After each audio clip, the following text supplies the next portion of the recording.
अस्सलाम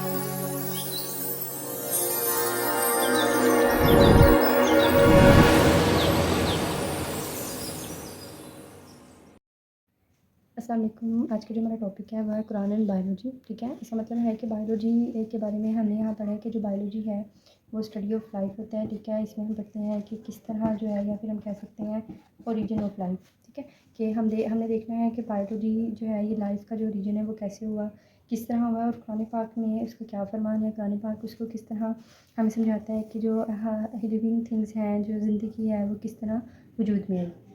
तो इसके रिलेटेड सूरत अंबिया की जो है आयत नंबर 30 है, जिसमें अल्लाह ताला ने फरमाया है कि we made every living things from water. ठीक है, इसमें अल्लाह ताला फरमा रहे हैं कि हमने जितनी भी जानदार हैं उनको किससे पैदा किया है, वाटर से पैदा किया है।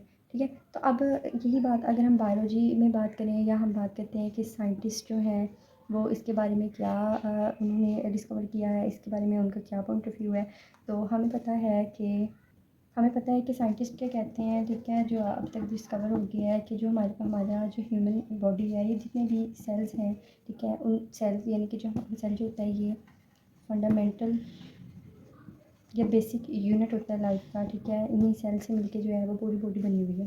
ठीक है, तो सेल की अगर हम बात करें तो सेल को आपको पता है दरमियान में हमारे न्यूक्लियस है, साइडों पर ऑर्गेनेल्स होते हैं, उसमें एक फ्लूइड प्रेजेंट होता है जिसको नाम दिया जाता है प्रोटोप्लाज्म का। ठीक है, और ओवरऑल अगर हम बात करें लिक्विड फॉर्म में तो उसको हम बात करते हैं, उसको हम कहते हैं वो साइटोप्लाज्म होता है। लेकिन ठीक है, तो यहाँ पर इसमें बात करें तो कहते हैं सेल में तकरीबन 70 to 80% जो होता है वो वाटर प्रेजेंट होता है। ठीक है, इसी तरह अगर हम ह्यूमन बॉडी की बात करते हैं तो ह्यूमन बॉडी में भी तकरीबन 70% जो उसकी बॉडी है वो किससे मिलके बनी हुई है, वाटर से मिलके बनी हुई है। तो इसका मतलब जो हमने अभी सूरत अंबिया की वर्स नंबर 30 में पढ़ा था कि अल्लाह ताला फरमा रही है कि we made every living organism from water. तो इसका मतलब है कि हर जो चीज़ है, अल्लाह ताला ने जितनी भी लिविंग ऑर्गेनिजम्स हैं वो पानी से मिलकर बनी है। तो ये चीज़ जो है साइंस भी प्रूव कर रही है कि तकरीबन 70 to 80% जो है बॉडी किस पे कंसिस्ट करती है, वो वाटर पे कंसिस्ट करती है। अगर हम ओरिजिन ऑफ लाइफ की बात करते हैं तो सूरत रहमान की वर्ष नंबर 14 आती है, जिसमें अल्लाह ताला फरमाते हैं कि हमने इंसान को मिट्टी से पैदा किया है। ठीक है, तो ओरिजिन ऑफ लाइफ की अगर हम बात करें तो उसमें हमें पता चलता है कि बहुत पहले, यानी कि जब लाइफ स्टार्ट होने से पहले सबसे पहले क्या था कि सिर्फ जो अर्थ है उस पर सिर्फ एलिमेंट्स पाए जाते थे। ठीक है, एलिमेंट्स किस फॉर्म में होते हैं आपको पता है, हाइड्रोजन, ऑक्सीजन, नाइट्रोजन, फास्फोरस वगैरह की फॉर्म में थे। तो यहाँ पर दो एलिमेंट्स मैंने लिखे हैं, हाइड्रोजन एंड ऑक्सीजन। यहाँ पर ये था कि साइंटिस्ट का कहना है कि ये जो एलिमेंट्स जो बिखरे हुए थे हर तरह प्रेजेंट थे, ये एक दिन ऐसा हुआ कि ये सर्कल की फॉर्म में आने शुरू हो गए। सर्कल की फॉर्म में किस तरह आए, यहाँ पे उनका कहना है कि ये जो इलेक्ट्रिक रेज होती हैं, जिनको हम कहते हैं कि बिजली चमकती है आसमान से, वो इन पर गिरी और ये किस फॉर्म में आ गई, सर्कल की फॉर्म में आ गई। तो ये आपस में इकट्ठे होकर इन्होंने क्या बना दिया, वाटर बना दिया।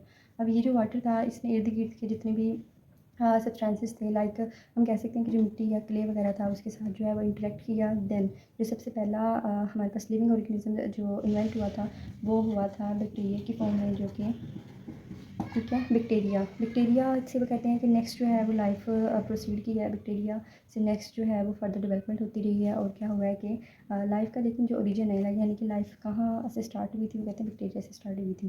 ठीक है, वाटर जो स्टार्ट है उसका क्या है, वाटर है। वाटर जो है इस तरह डिफरेंट एलिमेंट्स के साथ मिला और उसने क्या किया, एक बैक्टीरिया की फॉर्मेशन कर दी। तो अगर हम इसी को ही फर्दर एक्सप्लेन करें तो कुरान पाक में इसके रिलेट जो है वो सूरत अल-मोमिनून वर्सेस नंबर 14 में अल्लाह ताला क्या फरमा रहे हैं कि जो हमने क्रिएशन की है, ठीक है, इंसान की, लिविंग ऑर्गेनिजम्स की, वो किस तरह की है। तो fashion we drop a clot. ठीक है, कि मतलब एक खून के लोथड़े से पैदा किया है। देन अ लिटिल लम्प, फिर उसको क्या किया, उसको और हम कहते हैं गोश्त का जो है वो एक टुकड़ा बना दिया। Then the fashion with a little lump with bone, फिर उसमें हड्डियाँ पैदा की। Then cloth with the bones with flesh, और उन हड्डियों के ऊपर क्या चढ़ा दिया, मांस चढ़ा दिया। ठीक है, तो यहाँ पर देखें ये जो वर्स है इसमें इंसान का एक सेल से लेकर उसके पूरे इंडिविजुअल तक जो प्रोडक्शन है, उसकी डेवलपमेंट है, वो इस वर्ड्स में हमें मिलती है कि किस तरह अल्लाह ताला ने एक खून के कतरे से लेकर एक इंडिविजुअल तक किस तरह पैदा किया। और अगर हम साइंस में भी देखें, बायोलॉजी का एक पूरा प्रोसेस देखें ह्यूमन बीइंग्स की डेवलपमेंट में, तो ऐसे ही होता है। स्टार्टिंग जो है वो इस तरह ही होती है, ब्लड से स्टार्टिंग होती है। ठीक है, सेल्स से स्टार्टिंग होती है, उसके बाद जाइगोट बनते हैं, जाइगोट के फॉर्मेशन के बाद एम्ब्रियो की डेवलपमेंट होती है। एम्ब्रियो बनने के बाद उसकी फर्दर क्लीवेज और डेवलपमेंट होते होते क्या होता है कि हमारे पास एक पूरा इंडिविजुअल क्रिएट हो जाता है। नेक्स्ट अगर हम सूरत नूर की वर्सेस नंबर 45 की बात करें तो उसमें अल्लाह ताला फरमा रहे हैं कि हमने हर एनिमल्स को जो है वो वाटर से पैदा किया है। Then some of them creep over their bellies, तो उसमें से कुछ ऐसे हैं जो कि अपने बैली यानी कि अपने पेट के बल जो है वो रेंगते हैं। ठीक है, सम जो है इसमें मैं एग्जांपल लें तो बेस्ट एग्जांपल स्नेक की आ जाती है। स्नेक जो है वो बैलीज के मदद से क्या है वो रेंगता है। ठीक है, बहुत से ऐसे और एनिमल्स हैं जैसे अदर टू लेग्स, अगर हम अपनी ह्यूमन बींग बात करें तो हम 2 टांगों पे जो है वो चलते हैं। सम अदर फॉर फोर सम जो एनिमल्स हैं वो किस पे चलते हैं, 4 टांगों पे चलते हैं, जैसे कि काउज होगी, फैलोज हो गए, ठीक है, कैट्स, लाइन, सब। अल्लाह क्रिएटेड व्हाट ही प्लेसेस, अल्लाह ताला हर वो चीज़ बना सकता है जो वो चाहता है। ठीक है, तो इस वर्ष से हमें ये पता चलता है कि अल्लाह ताला ने हर एक किस्म के जानवर बनाए हैं। तमाम जो जानवर हैं वो उसी की ही मखलूक हैं। ठीक है, तो ना तो सिर्फ उसने ज़िंदगी बनाई है बल्कि उसकी डेवलपमेंट, उसकी मॉडिफिकेशन किस तरह होती है, ये तमाम चीज़ें हमें कुरान पाक से पता चलती हैं। ठीक है, और इसीलिए जो कुरान पाक है और जो बायोलॉजी है वो आपस में इंटरलेट करती है, किस तरह जो है हमारी लाइफ बनी है। ठीक है, तमाम चीज़ें जो है ये हमें मिल सकती हैं। तो ये आज का हमारा टॉपिक था। ठीक है, नेक्स्ट जो है वो हम इंशाल्लाह मुस्लिम साइंटिस्ट की कंट्रीब्यूशन पढ़ेंगे कि उनकी क्या कंट्रीब्यूशन थी बायोलॉजी के मतलब और दूसरी जो स्टडी है उसके रिलेटेड। ठीक है, तो होप सो आपको यहाँ तक अच्छी समझ आई होगी। ठीक है, ओके, अल्लाह हाफिज़।